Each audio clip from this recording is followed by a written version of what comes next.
Hello everyone, उम्मीद है आप सब खैरियत से होंगे। मैं अभी लैब से फ्री होके जस्ट स्टूडेंट सेंटर आया था, यहाँ पर बैठने के लिए, जस्ट अपने आप को रिलैक्स करने के लिए। तो यहाँ पर बेसिकली स्टूडेंट्स आकर सम टाइम बैठते हैं। इस टाइम तो क्योंकि रात है, तो रात को ये होता है कि यहाँ पर इतने ज़्यादा स्टूडेंट्स जो है वो नहीं होते, बहुत कम स्टूडेंट्स होते हैं। तो यहाँ पर आप आराम सुकून से आके थोड़ी देर के लिए बैठ सकते हैं, बिल्कुल शोर नहीं होता, आप रिलैक्स हो सकते हैं। तो यहाँ पर आकर जैसे ही मैं बैठा हूँ तो मेरे ज़हन में आया कि यूएसए में कैंसस स्टेट यूनिवर्सिटी है, उसके एडमिशन ओपन है पीएचडी के और मास्टर्स के। तो मैंने कहा यहीं पर बैठ के मैं वीडियो बना लेता हूँ। तो जो स्टूडेंट्स ऐसे हैं जो यूएसए आना चाहते हैं और यूएसए की यूनिवर्सिटी से पीएचडी और मास्टर्स करना चाहते हैं, तो कैंसस स्टेट यूनिवर्सिटी बहुत अच्छी रैंकिंग यूनिवर्सिटी है, वर्ल्ड वाइड भी और यूएसए के अंदर भी। और कैंसस स्टेट भी बहुत अच्छी और खूबसूरत स्टेट है, तो सिटी भी इनका बहुत अच्छा है जहाँ पर यूनिवर्सिटी है। तो मैं इस वीडियो के अंदर एक डिटेल वीडियो बनाऊंगा कि आपने कैसे उनके पोर्टल को अप्रोच करना है, कैसे प्रोफेसर्स को देखना है, कौन कौन से प्रोफेसर्स हैं जिनके पास जो है वो सीट्स अवेलेबल हैं। तो वो सारी चीज़ें मैं इस वीडियो के अंदर आपको बताऊंगा। वो सारा प्रोसीजर बताऊंगा कि आपने एप्लीकेशन फॉर्म फिल कैसे करना है, किस किस जगह पे क्या क्या चीज़ रिक्वायर्ड है। तो वीडियो को आपने शुरू से लेकर एंड तक देखना है, वीडियो का कोई पॉइंट आपने मिस नहीं करना। So let's get started. अस्सलामुअलैकुम फ्रेंड्स, उम्मीद है आप सब खैरियत से होंगे। अभी मैंने कैंसस स्टेट यूनिवर्सिटी का एप्लीकेशन पोर्टल ओपन किया है। इसका लिंक भी मैं आपके साथ डिस्क्रिप्शन में शेयर कर दूंगा। सिंपली आप लोगों ने क्या करना है, अगर आप फर्स्ट टाइम यूज़र हैं तो आपने क्रिएट एन अकाउंट पे क्लिक करना है और यहाँ पर आप अपना ईमेल एड्रेस डालेंगे, फर्स्ट नेम, लास्ट नेम और बर्थ डेट डालेंगे। उसके बाद कंटिन्यू करेंगे तो आपको ईमेल पे एक लिंक आ जाएगा। उस लिंक पे आप क्लिक करेंगे तो आपसे दोबारा आपका डेट ऑफ बर्थ पूछेगा और एक temporary I think password type कोई चीज़ होगी, वहाँ पे आप अपना पासवर्ड क्रिएट करेंगे और कंटिन्यू कर देंगे। देन वो आपको रीडायरेक्ट करके वापस लॉगिन पेज पे ले आएगा, यहाँ पर इसी पेज पे। उसके बाद चूँकि मेरा ऑलरेडी अकाउंट बना हुआ है तो मैं सिंपली लॉगिन पेज पे क्लिक करूँगा, यहाँ से उसको लॉगिन करूँगा। देन उसके बाद आपके पास इस तरह की स्क्रीन ओपन हो जाएगी। इस स्क्रीन पे मेरी तो ऑलरेडी एक एप्लीकेशन मैंने ओपन की हुई है जो इन प्रोसेस है। अदरवाइज़ अगर आप स्टार्ट न्यू एप्लीकेशन पे सबसे पहले क्लिक करेंगे तो आपके सामने न्यू एप्लीकेशन ओपन हो जाएगी। जिस तरह मैंने ऑलरेडी एक ओपन की हुई थी तो मैं उसी को ओपन करता हूँ। उसमें सबसे पहला जो पेज आपके पास आता है उस पर इनकी यहाँ पर पर्सनल इन्फॉर्मेशन के बारे में लिखा होता है, जहाँ पर अपना अपना नाम और अपना एड्रेस वगैरह, नंबर वगैरह, वो सारी डिटेल्स आप यहाँ पर देते हैं। ठीक है, और ये बेसिक किस्म की रिक्वायरमेंट होती है। आप एशियन हैं, आप लैटिन हैं, English proficiency language, English language आपकी प्राइमरी लैंग्वेज है नहीं है, फैमिली इन्फॉर्मेशन होती है, दैट्स इट। इस तरह की बेसिक इन्फॉर्मेशन।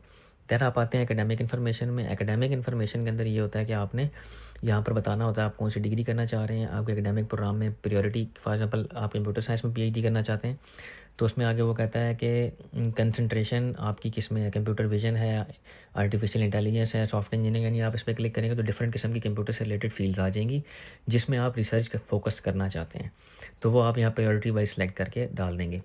देन वो कहता है कि आप इस यूनिवर्सिटी के अंदर किस कैंपस में आना चाहते हैं, तो आपको यहाँ पर एक मनहाटन के नाम से आएगा, उसको चेक कर देना है। और अभी जो करंट इनका एडमिशन ओपन है वो समर के भी ओपन है, फॉल 2025, 2026 स्प्रिंग और 2026 समर में भी, और फॉल में, ये सारे इनमें से आप किसी में भी अप्लाई कर सकते हैं। देन आपने सिंपली कंटिन्यू करना है इस चीज़ को फिल करने के बाद। देन आपके सामने आ जाएगा प्रोग्राम इन्फॉर्मेशन। प्रोग्राम इन्फॉर्मेशन में वो कहता है पर्सनल स्टेटमेंट। तो पर्सनल स्टेटमेंट में क्या होता है कि आप एक पीडीएफ फाइल बनाते हैं अपनी पर्सनल स्टेटमेंट की, जिसमें आप अपने बारे में लिखते हैं, अपनी यूनिवर्सिटी के बारे में लिखते हैं, आप क्या करना चाहते हैं, आपकी एक्सपर्टीज़ क्या है, आपका वर्क एक्सपीरियंस कितना है, किस प्रोफेसर के साथ आप काम करना चाहते हैं। तो वो सारी चीज़ें आप इस पर्सनल स्टेटमेंट के अंदर ऐड करते हैं। अगर आपको पर्सनल स्टेटमेंट्स के बारे में कोई आइडिया नहीं है और आपको फर्दर इन्फॉर्मेशन चाहिए तो मैं इसके पर्सनल स्टेटमेंट के आपके साथ टेम्पलेट्स वगैरह भी शेयर कर सकता हूँ, तो आप वो यूज़ करके अपनी इन्फॉर्मेशन उसमें ऐड कर सकते हैं। यहाँ पर सिंपली क्या होता है कि आपसे पोर्टफोलियो मांग जाता था, पोर्टफोलियो के अंदर आपने सिंपली अपनी इमेज अपलोड कर देनी है। देन आता है इंटरनेशनल इन्फॉर्मेशन, जिसमें आपका बर्थ सिटी, किस सिटी से आप बिलोंग करते हैं, कि आपके पास पहले कोई वीज़ा है, अगर है तो उसकी इन्फॉर्मेशन डाल दें, नहीं है तो आप यहाँ पर नो कर देते हैं। तो यहाँ पर आपकी सारी चीज़ें, सारी डिटेल आ रही होती है। यहाँ पर अपना पासपोर्ट वगैरह, इंग्लिश प्रोफिशिएंसी सर्टिफिकेट अगर आपके पास है तो वो अपलोड कर दें। देन यहाँ पर आता है रिकमेंडेशंस, रेफरेंसेस। यहाँ पर वही बात है कि आप अपनी यूनिवर्सिटी के किसी प्रोफेसर का नाम यहाँ पर ऐड कर देंगे, उनको ऑटोमेटिकली यूनिवर्सिटी ईमेल सेंड कर देगी। आपने उन प्रोफेसर से कांटेक्ट करना है अपनी यूनिवर्सिटी के कि सर आपको कैंसस स्टेट यूनिवर्सिटी से एक मेल आई होगी मेरे रिकमेंडेशन लेटर के सिलसिले में, सर काइंडली वो रिकमेंडेशन लेटर फिल कर दें। तो आपको प्रोफेसर उस रिकमेंडेशन लेटर को फिल करके भेज देगा।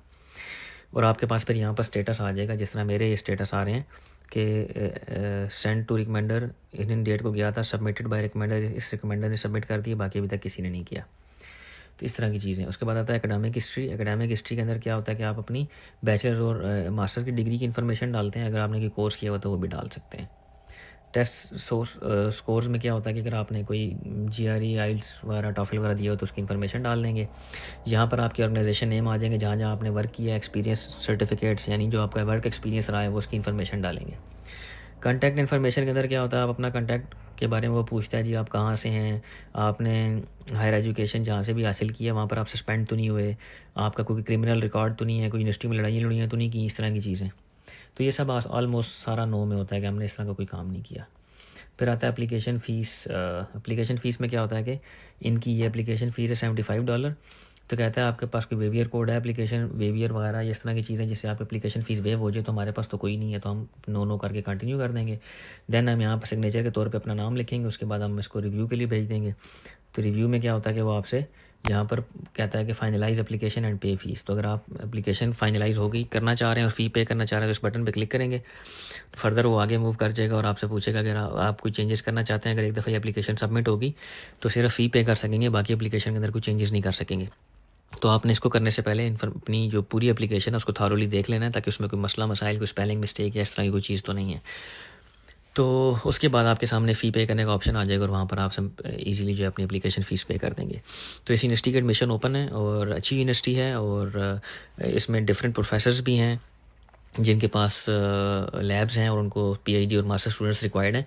तो आप कैंसस स्टेट यूनिवर्सिटी की फैकल्टी लिस्ट में जा सकते हैं। जो डिपार्टमेंट आपका है, आप इलेक्ट्रिकल के हैं, कंप्यूटर साइंस के हैं, किसी भी फील्ड के हैं, आप उसकी फैकल्टी में जाएंगे, वहाँ प्रोफेसर की लिस्ट आएगी। वहाँ अब प्रोफेसर का रिसर्च इंटरेस्ट भी आ रहा होता है, उसकी ईमेल भी आ रही होती है। तो आपने सिंपली क्या करना है कि उस प्रोफेसर की ईमेल को लेना है जिसके साथ आपका रिसर्च इंटरेस्ट मैच करता है, उसको अपनी CV, अपने एकेडमिक ट्रांसक्रिप्ट्स और इस तरह के ये पर्सनल स्टेटमेंट वगैरह ये आपने उसको भेजनी है। अगर वो इंटरेस्टेड हो तो आपसे कॉन्टैक्ट करेगा। तो अगर आपको इस तरह का कोई ईमेल फॉर्मेट चाहिए, आपको पर्सनल स्टेटमेंट का कोई फॉर्मेट चाहिए या CV का कोई टेम्पलेट चाहिए तो आप मुझसे कमेंट्स में सेक्शन में डिस्कस कर सकते हैं। मैं उस पर भी एक वीडियो बना दूंगा या आपके साथ वो पर्सनल जो डॉक्यूमेंट्स हैं वो शेयर भी कर दूंगा। Thank you so much. अल्लाह हाफिज़।